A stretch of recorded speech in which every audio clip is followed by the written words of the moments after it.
अक्टूबर 2004। सबसे पहले प्रोग्राम शुरू करने से पहले, कोई और बात करने से पहले तमाम सुनने वालों को, तमाम देखने वालों को बहुत बहुत ईद मुबारक। चाहे आप यूके में देख रहे हैं, चाहे आप यूरोप में देख रहे हैं, चाहे आप ईद ऑलरेडी मना चुके हैं या आज मना रहे हैं, आप सबको मेरी तरफ से और वीनस टीवी की तरफ से बहुत बहुत ईद मुबारक। उम्मीद है आपने इस ईद की खुशी में उनका भी ख्याल रखा होगा और उन गरीबों का भी ख्याल रखा होगा जो हमारी तरह से अच्छी तरह से ईद को नहीं मना सकते। उन सब के लिए दुआओं के साथ और आप सब के लिए एक खुशियों के पैगाम के साथ अपने प्रोग्राम का आगाज़ करते हैं। सबसे पहले अपनी 2-4 अनाउंसमेंट्स करता चलूँ, जिस तरह हमेशा करता हूँ, हर हफ्ते करता हूँ। कुछ टाइम टेबल में अपना एक चेंज लेकर आ रहे हैं। जो हमारे ऑफिस के अंदर जो मुलाकात होती है लोगों से, एक तो वो उसके अंदर थोड़ी सी एक चेंज आई है। मंडे को हम फिंचली ऑफिस में होते हैं, यानी मैं फिंचली ऑफिस में लोगों से मुलाकात कर सकता हूं जो हमारा हेड ऑफिस है। ट्यूसडे को इल्फर्ड ऑफिस में गैंडसेल में मुलाकात होती है। वेंसडे को मैं फिंचली करता होता था, अब मैं वेंसडे चेंज करके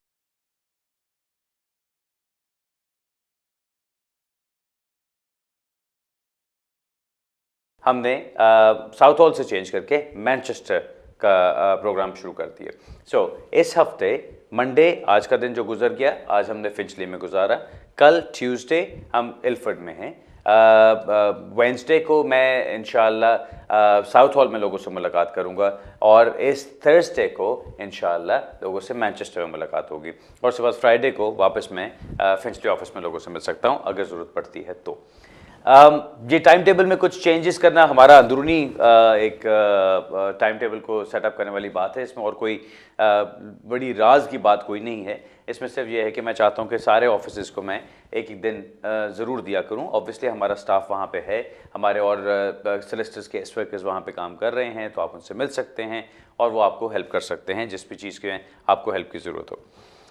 इससे पहले कि कॉल्स लेनी शुरू करें, एक चीज़ और जो मैं बात करना चाहता हूँ, जो मैं मेंशन करना चाहता हूँ। अक्सर सवाल आ रहा होता है और आज मैं कुछ पढ़ रहा था फ्री मूवमेंट पे, तो उसके अंदर मुझे नज़र आया, तो मैं कहा मैं अपने प्रोग्राम में भी इसका जिक्र करूँगा। वो सवाल ये है कि क्या 7 साल की बेस पे आप एप्लीकेशन कर सकते हैं अगर आपके बच्चों को यहाँ पे रहते हुए 7 साल हो गए हैं, और क्या पेरेंट्स को उन बच्चों के साथ स्टेटस मिल सकता है या नहीं। ये एक ऐसा सवाल है जिसके अंदर कि मेरा ख्याल है बेतहाशा लोग इंटरेस्टेड होंगे इस सवाल के जवाब में, और आई एम श्योर कि जैसे ही मैंने ये बातें कही होंगी तो कुछ लोग ज़रा उठ के बैठ गए होंगे, गौर से सुनना शुरू कर दिया होगा।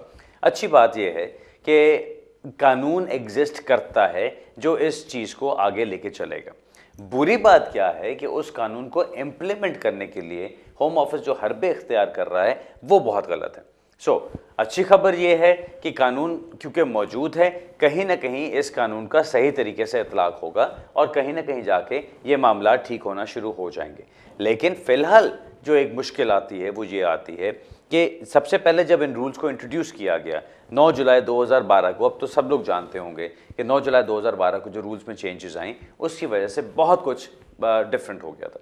उन रूल्स में जो एक नई चीज़ शामिल की गई थी बच्चों के लिए, वो ये शामिल किया गया था, वो जो पुरानी DP 96 पॉलिसी होती थी उस तरह की चीज़ शामिल की गई कि अगर बच्चों को 7 साल यूके में गुजर गए हैं तो उनको स्टेटस मिल जाना चाहिए। यहाँ पे आम तौर पे ऑर्डिनरीली उनको स्टेटस मिल जाना चाहिए।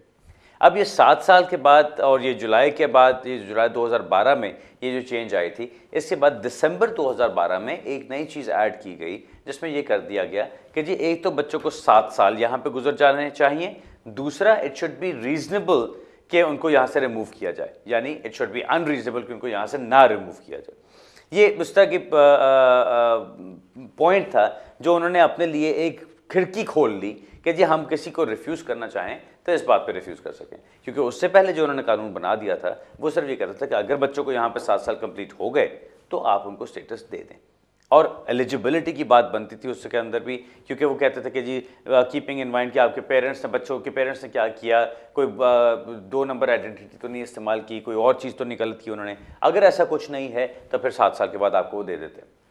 अब जो दिसंबर 2012 में उन्होंने ये रीजनेबलनेस वाला एक रिक्वायरमेंट ऐड कर दी, उसके बाद उन्होंने पलटे खाने शुरू किए बहुत ज़्यादा, जो और उसमें ये हुआ कि बजाय इसके कि वो सिंपल एक चीज़ को देखें कि भाई बच्चों को अगर यूके में रहते हुए 7 साल हो गए हैं तो उनको स्टेटस मिल जाना चाहिए। इसको अगर आप कॉमन सेंस से देखें, हिस्टोरिकली देखें, पहले जो चीज़ें थी, जो कानून थे, कवानीन थे, उनके मुताबिक देखें, हर तरह से सेंस बनती है। अगर आप देखें कि यूके में लीव टू रिमेन लेने के लिए आपको कितना टाइम दरकार होता है, तो उसमें डिफरेंट कैटेगरीज के अंदर डिफरेंट चीज़ें आ जाती हैं।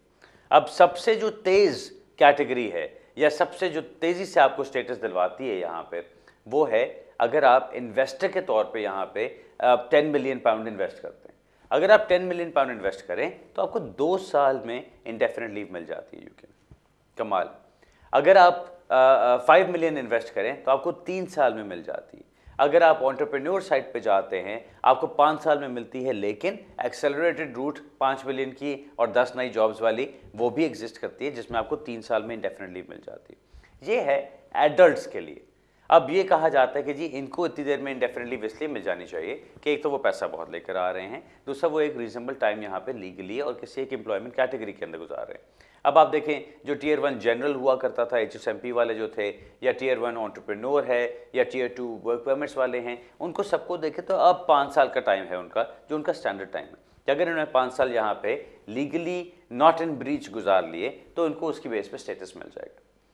अगर आप देखें किसी के पास अगर ऐसी कोई कैटेगरी नहीं है कि जिसमें विच लीड्स टू सेटलमेंट, तो फिर अगर वो 10 साल कंप्लीट कर लेते हैं लीगली तो उनको 10 साल की बेस पे मिल जाता है। सो अगर ये कहा जा रहा है कि जी एक एडल्ट जिसने लीगली 10 साल यूके में गुजार लिए, उसको आप 10 साल के बाद इंडेफिनिट लीव इसलिए दे देते हैं कि इट इज़ एक्सपेक्टेड कि वो बड़ा अच्छा सेटल हो चुका होगा।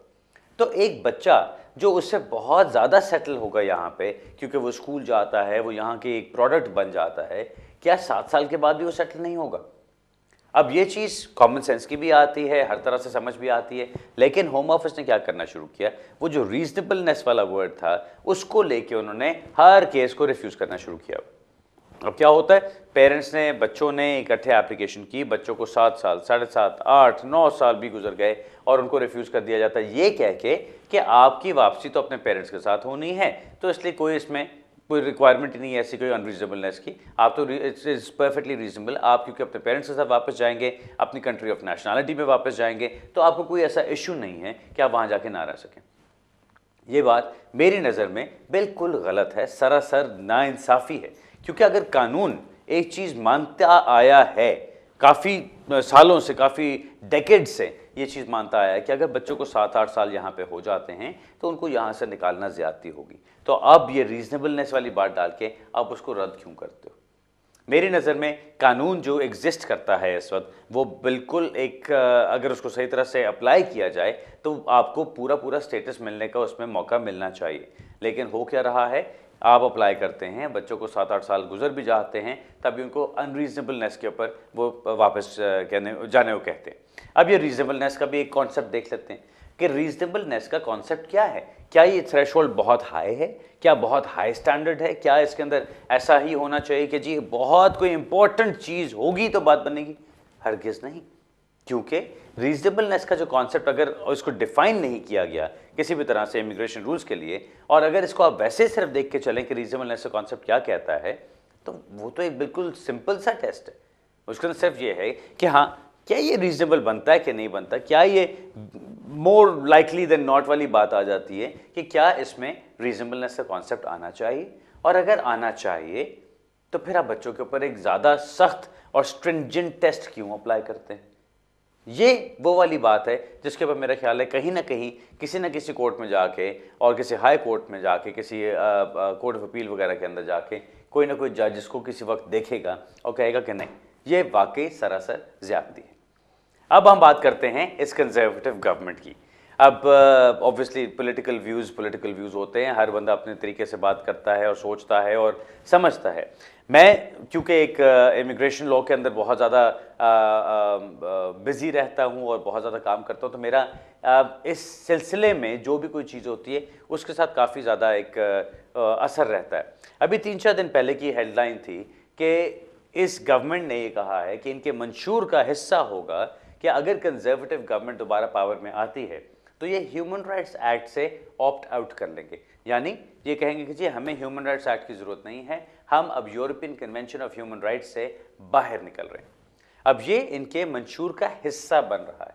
मुझे इससे क्या इख्तिलाफ है? सबसे बड़ा, अगर आप देखें कि ह्यूमन राइट्स करते क्या हैं, तो अब ठीक है, ये जो आर्ग्यूमेंट्स दी जाती हैं यहाँ पे वो क्या है जी, अबू कतादा को देखें, कितने साल वो यहाँ पे सिस्टम के अंदर लड़ता रहा और कितने साल उसने यहाँ पे हर चीज़ को डिले किए रखा, टेरर सस्पेक्ट था, उसको फ़ौरन निकाला जाना चाहिए था, पावर होनी चाहिए थी हमारे पास कि हम उसको फ़ौरन उठा के बाहर फेंक देते, लेकिन ह्यूमन राइट्स की वजह से उसको इतना ज़्यादा टाइम मिला कि वो यहाँ पे बार बार लड़ता रहा और फिर फाइनली आखिरकार कानून में एक बहुत बड़ी चेंज ला के उसको हमने डिफीट किया और फिर हमने उसको यहाँ से निकाल के जॉर्डन वापस भेजा, where he will face terror charges. अब हुआ क्या, टेरर चार्जेस फेस उसने किए जाके and he is been freed. वहां पे उसके खिलाफ कोई चीज प्रूव नहीं हुई है, कुछ ऐसा नहीं हुआ। और अब उसकी आप तस्वीरें देखें तो तस्वीरें भी बिल्कुल डिफरेंट हो गई। अब उन तस्वीरों के अंदर वो बिल्कुल एक नॉर्मल किस्म का इंसान लगता है। यहाँ पे हमारा जो यूके का मीडिया है वो उसकी तस्वीरें किस तरह की दिखाता था कि वो उसको देख के लगे कि बस किसी पायरेट शिप से भागा हुआ है और बस इसके सामने जो आएगा ये बच्चा भी कोई देखेगा तो उठा के मुंह में डाल के खा जाएगा उसको, ये इतना खूंखार किस्म का इंसान होगा, जिस तरह की तस्वीरें दिखाई जाती थी। कॉन्सेप्ट क्या है, यूके का मीडिया बहुत स्ट्रांग है। यूके के मीडिया के अंदर जो चीज़ एक लोगों को फीड की जा रही होती है, ये मेरा ओपिनियन है, सो प्लीज़ इसको किसी और तरीके से मत लीजिएगा। लोगों को जो एक चीज़ फीड की जा रही होती है लोग उसी तरफ चल पड़ते हैं। वो एक भेड़ चाल वाली बात है कि एक शेपर्ड की तरह आपने जिस तरफ उनको जिस रास्ते पे लगा दिया उन्होंने उस रास्ते पे चलना शुरू कर दिया। अब आजकल रास्ता लगाया हुआ है वो जो इस्लामिक स्टेट है उसके ऊपर कि जी सारे के सारे उसके ऊपर देखो, सारा वक्त बेहेडिंग्स की बातें करो, सारा वक्त इस्लाम के साथ बातें करो कि जी इस्लाम के अंदर ये हो रहा है वो हो रहा है। ऐसी बात नहीं है, क्योंकि अगर आप देखें कि एक्चुअल क्या सिचुएशन है, हम सब मुसलमान भी बैठे हुए ये जो इस्लामिक स्टेट बनी हुई, जो टेररिज्म स्टेट बनी हुई है उसके खिलाफ है, हम कोई उसके साथ नहीं जाते। लेकिन अगर वो कुछ बुरा करते हैं तो सारे मुसलमानों को एक ही नज़र से देखा जाता है कि ये भी वैसे ही होंगे। This is where I disagree. ठीक है, आप वो उनको पकड़ो जो गलत काम करते हैं, उनको, उन मुसलमानों को, उन जहादिस्ट को, उन टेररिस्ट को, उन एक्सट्रीमिस्ट को, आपने जो कहना है आप कहें, लेकिन अगर आप उसी you start brushing everybody with the same, start painting everybody with the same brush, वो बात ये आती है कि आप एक ही तरीके से हर एक को देख रहे हो। उर्दू वाला मुहावरा मेरा ख्याल है वो एक ही लाठी से हर एक को हाँकना या सबको हाँकना, जो भी है। कहने का मकसद ये है कि ये जो ह्यूमन राइट्स की बात करते हैं, ह्यूमन राइट्स खतरनाक है जी, ह्यूमन राइट्स खतरनाक नहीं है। अगर एक क्रिमिनल है और उस क्रिमिनल को आपने यहाँ से निकालना है तो कानून वो बनाओ कि इस क्रिमिनल को हमने यहाँ से निकालना है। अगर उसके ह्यूमन राइट्स बनते हैं फिर भी, और अगर वाकई वो यहाँ पे रह रहा है 10 साल से, उसके बच्चे हैं, बच्चे पढ़ रहे हैं, उनके बच्चों को यहाँ से निकालना ज़्यादती होगी, उसका अपना काम चल रहा है और उसने एक गलत काम किया, और वो गलत काम क्या था, उसने कोई एक गलत डॉक्यूमेंट इस्तेमाल किया जिसमें उसको 1 साल की सज़ा हो गई। अब क्या ये क्रिमिनल उसी लेवल का क्रिमिनल है जिसने किसी को जाके रेप किया या किसी को मारा या किसी का मर्डर किया या कोई रॉबरी की या कोई वायलेंट एक्शन किया? अगर ऐसी चीज नहीं है तो उन दोनों को एक जैसा क्यों ट्रीट किया जाता है? और मेरा ख्याल है वो बात बिल्कुल गलत है। इस नजरिए से मैं ये चीज कहता हूं कि ह्यूमन राइट से अपने आप को निकालना बिल्कुल एक जाहिलों वाले जमाने में जाने वाली बात होगी, क्योंकि आप एक चीज को, एक प्रोटेक्शन को हटा रहे हैं। ठीक है, उनकी आर्ग्यूमेंट भी मैं समझता हूं। उनकी आर्ग्यूमेंट ये है कि जी ह्यूमन राइट्स एक्ट को जब बनाया गया था उस वक्त जिन चीज़ों की ज़रूरत थी अब तो वो हमारे कवानीन का हिस्सा वैसे बन चुके हैं। सो अगर आप गे राइट्स को देखें, लेस्बियन राइट्स को देखें, तो वो अब मसला नहीं है, क्योंकि जब ह्यूमन राइट्स कन्वेंशन बनाया गया था उस वक्त दे वर क्रिमिनल ऑफेंसेस। अब वो चीज़ ऐसी नहीं है। आप अगर कलर को देखें या रेस को देखें या रिलीजन को देखें, अब उसकी कोई किसी किस्म की जो डिफ्रेंशिएशन करना अलाउड नहीं है, चाहे रेस रिलेशंस हो या ना हो। सो वो चीज़ है। अब ह्यूमन राइट्स की फिर क्या ज़रूरत रह जाती है? ये इनके एक मौक़िफ़ है, और मेरा सवाल इसी मौक़िफ़ के ऊपर आता है कि भाई अगर ज़रूरत नहीं रह जाती तो ये आपको क्यों तंग करता है? तंग इसलिए करता है कि जहां इसकी ज़रूरत पड़ती है वहां ये चीज़ आती है और वहां आप जजेस को कह रहे हैं कि नहीं, आप कानून को अप्लाई नहीं कर सकते, आपको हमारी बात को मानना पड़ेगा। ये बात मेरी नज़र में गलत है। अगर कहा जाए कि ये विल ऑफ पार्लियामेंट है, अगर आप विल ऑफ पार्लियामेंट को लेके चलते हैं कि जी पार्लियामेंट ने सबने मिलकर एक चीज़ कह दी, अगर आज पार्लियामेंट कह देती है कि इस वक्त बाहर रोशनी नहीं अंधेरा है, तो कल से हम इसको अंधेरा कहना शुरू कर देंगे। ये कानून अगर बना दिया जाता है, ठीक है, इन थियरी ठीक है, लेकिन क्या ये वाकई सही है? अब सिर्फ ये कह देना कि जी पार्लियामेंट का विल है तो इसका मतलब सारा कुछ है, उस तरह तो अगर आप देखें एक जो भीड़ में लोग खड़े हों, अगर सारे भीड़ में लोग खड़े हुए इकट्ठे जाके वोट डाल दें और पार्लियामेंट में सिर्फ उनके हुक्मरान आ जाएं जिस तरह हमारे पाकिस्तान में चलता है, तो क्या ये सही कानून हो जाता है? मेरी नज़र में डेमोक्रेसी होना एक अच्छी बात है, लेकिन उसके ऊपर सारे कानून को बनाना, सारे रिलीजन को बनाना, हर चीज़ को लेके चलना ज्यादती होती है। मेरा अपना ओपिनियन सिर्फ मैं शेयर इसलिए करना चाह रहा था कि मुझे पता कि बहुत सारे लोग ये प्रोग्राम देखते हैं और ह्यूमन राइट्स के ऊपर बहुत एक डिबेट चलती है और बहुत सारे लोग इसके बारे में बात करते हैं और हमारे बहुत सारे इमिग्रेंट्स के केसेस ह्यूमन राइट्स की बेसिस पे ही आगे कामयाब होते हैं। अगर इनको निकाल दिया जाता है तो आपकी जो एक प्रोटेक्शन रह जाती है उसको भी ख़त्म किया जा रहा है। मैं इस चीज़ की वजह से इसके खिलाफ हूँ। मेरा ख्याल है कंजर्वेटिव गवर्नमेंट एक बड़ी अच्छी रोड पे जा रही थी जब इन्होंने कुछ इकोनॉमिक रिकवरी भी की, सब कुछ किया, लेकिन अब मेरा ख्याल है कुछ पटरी से उतर रहे हैं दोबारा, पता नहीं अब क्या बनेगा। एनीवे, ये अब मैं किसी पॉलिटिकल डिस्कशन में नहीं जाना चाहता। मैंने पॉलिटिकल जिक्र सिर्फ इसलिए किया क्योंकि मेरे फील्ड के साथ, मेरे कानून के साथ इंटरफेयर कर रहा है, इसलिए मैंने इसके ऊपर बात की। लेकिन अब हम फ़ोन कॉल्स देते हैं और फिर उससे आगे चलते हैं। मेरा ख्याल है एक फ़ोन कॉल लेके फिर हमें छोटी सी ब्रेक करनी पड़ेगी, लेकिन पहले फ़ोन कॉल लेते हैं जी। हेलो हेलो हेलो जी, हेलो। अच्छा, ये बुखारी साहब, ये आपसे क्वेश्चन करना था। ये 7 इयर्स के बिहाफ पे ही तो हमने भी एप्लीकेशन की थी 7 इयर्स के बिहाफ पे, बट वो रिफ्यूज हो गई। तो उसके बाद फिर हमने प्री एक्शन भेजा उनको। तो जब प्री एक्शन भेजा तो प्री एक्शन जुडिशियल रिव्यू से पहले ही उन्होंने हमें IS 15A इशू दे दिया हमें। ठीक है। तो फिर हम उसको इनकी जुडिशियल रिव्यू में ले गए तो उस पर फिर उन्होंने बोला कि जी आप कंसर्न फॉर्म साइन कर लें, तो 3 मंथ के बाद हम आपको इनका डिसीजन दे देंगे जी। तो 3 मंथ के बाद, फिर 4 मंथ के बाद उन्होंने सेक्शन 120 के तहत हमारे से एडिशनल इंफॉर्मेशन मांगी उन्होंने। तो वो हमने सब चीजें जो उनको इनकी दे दी। तो उसके बाद भी हमें ना रिफ्यूज किया है, ना राइट ऑफ अपील दिया है। तो हमें बायोमेट्रिक के उन्होंने पूरी फैमिली के यानी कि भेजे हैं, क्या नाम है, पेपर्स कि आप जाके बायोमेट्रिक कराएं। तो उसके अंदर उन्होंने फीस भी नहीं मांगी हमारे से, यहाँ के 19 पाउंड और 20 पेंस होते हैं, तो वो भी नहीं मांगे हमारे से, फ्री उन्होंने बोला करवाने के लिए। और इसी के बिटवीन मेरा बच्चा जो 10 साल का हो गया था, उसके हमने रजिस्ट्रेशन के लिए भी भेज दिया था, वो भी उनको इनके बता दिया था हमने सेक्शन 120 के तहत। तो आप क्या समझते हैं कि ये जो भी बायोमेट्रिक के लिए इन्होंने हमें बोला है, तो ये क्या हमारे लिए गुड साइन है या बैड साइन है, क्या है ये हमारे? अच्छा, मैं आपका बिल्कुल जवाब मुख्तसर ही रखूंगा जी। जो ये साइन पढ़ने वाली बातें होती है ना, वो उस काम में मैं कोई बहुत अच्छा नहीं हूँ, लेकिन मैं कानून को देखते हुए और जो प्रैक्टिकली मेरे इर्द गिर्द चीज़ें हो रही होती, क्योंकि हमारे रोज़ डिसीजंस आते हैं, रोज़ स्टेटस पेपर्स आते हैं, रोज़ रिफ्यूजल्स आते हैं, हम रोज़ देख रहे होते हैं इस चीज़ को। मुझे उम्मीद यही है कि आपका काम ठीक चल रहा है, मुझे उम्मीद यही है कि आपके स्टेटस पेपर्स ही आने चाहिए, क्योंकि आपको जो उन्होंने ये स्टेटमेंट ऑफ एडिशनल ग्रांट्स आपने भेजी है, उसके बाद जो आपको उन्होंने बायोमेट्रिक्स के लिए कहा है, उम्मीद मुझे यही है कि आपको अब स्टेटस पेपर्स ही मिलेंगे। सिर्फ मैं आपको कंफर्मेशन इसलिए नहीं दे सकता कि नंबर 1 डिसीजन मैंने हाथ से नहीं करना, वो कंफर्मेशन मेरी नहीं हो सकती। नंबर 2 अभी आपके डॉक्यूमेंट्स आए नहीं हैं। जो आप बता रहे हैं उसको समझते हुए, उसको सुनते हुए, देखते हुए यही लगता है कि आपको स्टेटस पेपर्स मिलने चाहिए, क्योंकि बच्चे के आपके 10 साल भी हो गए यहाँ पर। अब ऑब्वियसली वो यहाँ पैदा हुआ था तो तब आपने उसको रजिस्टर कराया है यहाँ पे एज अ ब्रिटिश नेशनल। ये सारी चीज़ें इंपॉर्टेंट होती हैं ना। अब अगर किसी ने उसको सही तरीके से देखा तो वही बात जो मैं भी कर रहा था कि जो कानून इस वक्त है वो कानून इतना स्ट्रॉन्ग है, उसके अंदर इतनी रिक्वायरमेंट्स पूरी होती हैं कि अगर एक बच्चा यहाँ पे इतने साल से रह रहा है तो it will be unreasonable to remove him from the UK. वो रीजनेबलनेस वाली चीज़ भी आपके ऊपर पूरी होनी चाहिए, आपका टाइम भी पूरा होना चाहिए। बच्चे को 7 साल से बहुत ज़्यादा टाइम भी गुजर गया यहाँ पे, ये सारी चीज़ें देखते हुए स्टेटस तो आपको मिलना चाहिए।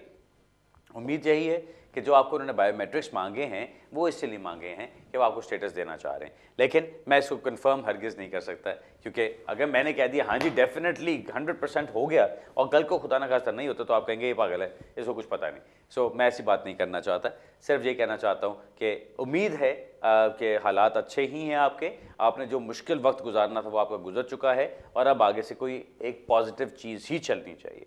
Best of luck sir. बताइएगा, मुझे शेयर ज़रूर कीजिएगा अगर कोई नई अनहोनी बात होती है या जब आपको स्टेटस भी आए तब भी ज़रूर बताइएगा। ऑलराइट जी, अगला सवाल लेते हैं जी। हेलो हेलो जी। हेलो, मैं पिंदर सिंह बोलता हूँ। हाँ।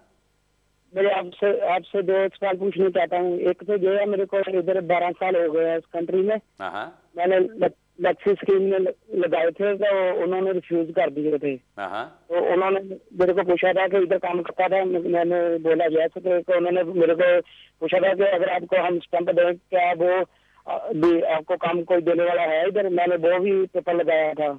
हाँ तो अभी मैं पूछना चाहता हूँ कि उन्होंने मेरे को रिफ्यूज कर देता, कभी अभी कुछ हो सकता है मेरा? तो दूसरा सवाल ये है कि मेरा भाई ग्रीस में रहता है, अच्छा उसको उधर पेपर मिल देते, जो कानून होता है उससे पेपर मिले हैं। तो उसने एक टेस्ट दिया है जो 5 साल के लिए यूरोप कहीं भी काम कर सकता है, किसी कंट्री में भी यूरोप में। अच्छा क्या वो अभी इधर आ सकता है? उसने टेस्ट जो दिया था पास कर लिया। अच्छा तो मैं पूछना चाहता हूँ कि अगले आदमी आ सकता है वो? ओके, चलो मैं बताता हूँ। ये जो आपका दूसरा सवाल है कि उसने कोई टेस्ट दिया है और वो 5 साल के लिए किसी भी यूरोपियन कंट्री में काम कर सकता है, मुझे इसके बारे में अभी कुछ नहीं पता। मुझे जो पता है एक ब्लू कार्ड स्कीम है, उस ब्लू कार्ड स्कीम के अंदर ये होता है कि अगर आपने 2 साल कहीं पे उस स्कीम के अंदर काम कर लिया है तो उसके बाद फिर आपको इजाज़त मिल सकती है कि आप बाकी यूरोप में भी कहीं जा सकते हैं। सब अगर उसके बारे में बात करनी तो आप मुझसे ज़रूर रब्ता करो, तो मैं आपको वहाँ पे ज़रूर गाइड कर दूंगा। लेकिन ये जो चीज़ आपने बताई कि उसने कोई टेस्ट किया है तो फिर आप वो कहीं पे भी जा सकता है, उसके बारे में मुझे कुछ नहीं पता, तो उस पर हमें थोड़ी इन्फॉर्मेशन सही लेनी होगी। दूसरा जो आपका सवाल था कि जी आपको 12 साल यहाँ पर हो गए हैं और आपका कुछ केस भी आपने डाला था और वो उन्होंने रिफ्यूज़ कर दिए, कुछ हो सकता है कि नहीं। मैं एक सिंपल इसका जवाब देता हूँ। वो ये, एक बंदे ने 12 साल यहाँ लगाए, कानून इस वक्त क्या कहता है? कानून कहता है कि आप 20 साल लगाओगे तब आपको यहाँ पे स्टेटस मिल सकता है, और वो भी अगर आप प्रूव कर सकते हो। सेकेंडली, कानून कहता है कि अगर आपने 18 आपकी उम्र 18 और 25 साल के दरमियान और आधी ज़िंदगी आपने यहाँ गुजारी है, यानी आपकी उम्र अगर इस वक्त 24 साल है और आपने 12 साल यहाँ पे गुजारे, तब ठीक है आपको स्टेटस यहाँ पे मिल सकता है। बच्चे आप लगते नहीं, क्योंकि 18 साल से कम आपकी उम्र होगी नहीं, सो इसलिए वो चीज़ आपके ऊपर अप्लाई नहीं होती। चौथी चीज़ आती है कि जी तमाम टाइज अपनी कंट्री के साथ ख़त्म हो गए हैं।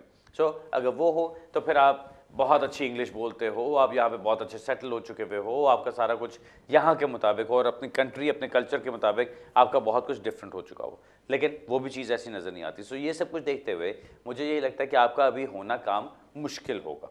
लेकिन अगर आप कहते हो कि नहीं जी मैं तो कसम खाई हुई वापस नहीं जाना, मैंने यहीं से अप्लाई करना है, तो कोई ना कोई एप्लीकेशन चलाते रहना, कोई ना कोई चीज़ करते रहना। दूसरी तरफ मैं जो ऑप्शन हमेशा आपकी तरह जो केसेस आते हैं मेरे पास उनको मैं देता हूँ। अब मैं उनसे ये कहता हूँ कि अब मैं अपनी यूरोप के ऊपर बहुत काम कर रहा हूँ।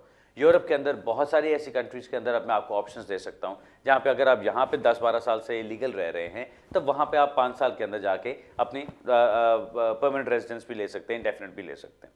सो ये वो ऑप्शंस निकल रहे हैं अब यूरोप के अंदर उन लोगों के लिए जो यहाँ पे इलीगल चल रहे हैं या ओवरस्टे हुए हैं या स्टूडेंट्स आए हुए हैं, उन स्टूडेंट्स के लिए जिनके लिए तमाम रास्ते बंद हो रहे हैं कि जी कॉलेज बार बार बंद हो जाता है। अब उस दिन एक स्टूडेंट आया मेरे पास, आके बता रहा था कि जी मैंने पहली फ़ीस दी, कॉलेज तो 3 महीने बाद उड़ गया, फिर मुझे कहीं और जाके फ़ीस देनी पड़ी, कॉलेज फिर वो 3 और महीने गुजरे तो रिवोक हो गया। अब वो बंदा बेचारा खुदा का आदमी कुछ 6-6.5 हज़ार पाउंड खर्च कर चुका हुआ है ऑलरेडी, और अभी उसके 6 महीने मुश्किल से गुजरे थे।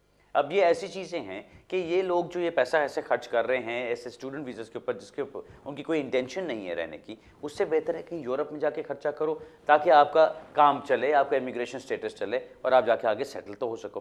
खैर एक ऑप्शन है, सोचेगा इसके बारे में। नाज़रीन, ब्रेक का टाइम हो रहा है, ब्रेक से वापस आते हैं, फिर अपना सवाल जवाब का सिलसिला जारी रखेंगे। मिलते हैं 2 मिनट में।